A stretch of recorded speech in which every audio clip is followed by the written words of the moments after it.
जय हिंद। उम्मीद है आप सभी लोग अच्छे होंगे। आज हम बिल्कुल लाइव मोड की तरह बात करेंगे कि पीसीएस 2022 का कट ऑफ मेरिट कितना जाएगा। आयोग ने आंसर की जारी कर दी है और आपने चेक भी कर लिया होगा। मुझे पूरा विश्वास है कि आपने चेक कर लिया होगा, आपने अपना आकलन कर लिया होगा।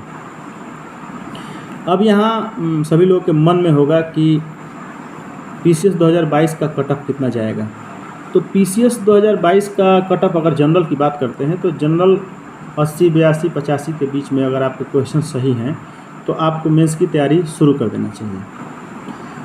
ईडब्ल्यूएस का भी वही होता है, आसपास वही होता है, बहुत ज़्यादा अंतर नहीं होता है। और साथ साथ मैं आपको बताना भी चाहूँगा कि वहीं ओबीसी का भी 80, 82 या 78 के आसपास अगर है, 78 के आसपास है, तो आप मेंस की तैयारी में लग सकते हैं।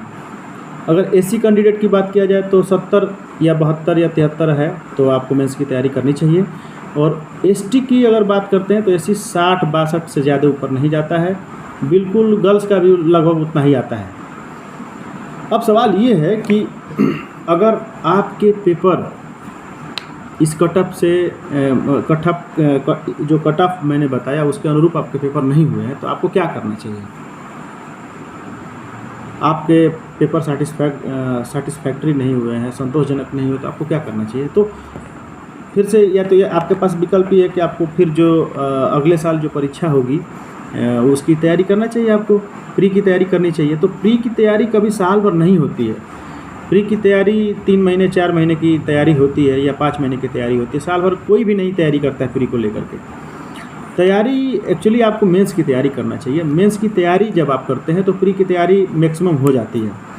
अब देखिए जैसे GS1, GS2, GS3, GS4 इसमें अगर इथिक्स के पेपर को हटा दिया जाए तो बाकी सब प्री के सिलेबस के अनुरूप है।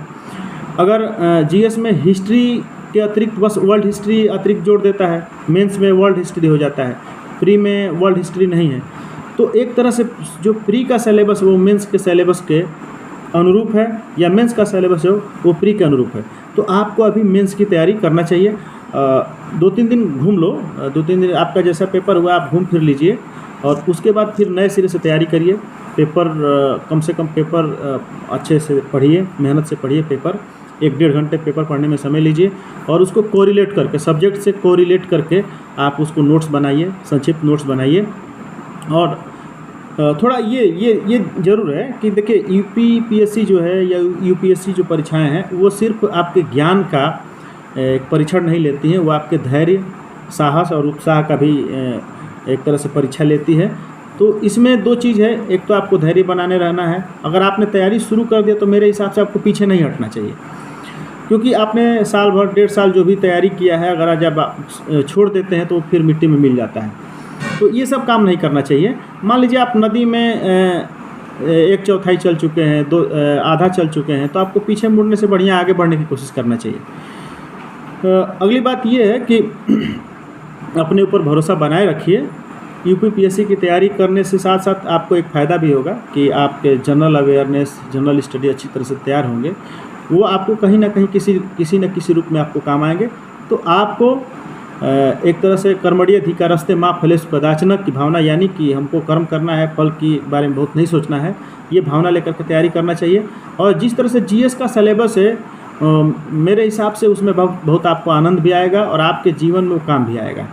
तो अपने ऊपर भरोसा बनाते हुए पूरी मेहनत के साथ, लगन के साथ आप तैयारी जारी रखिए और बाकी शुभकामनाएं हैं। धन्यवाद।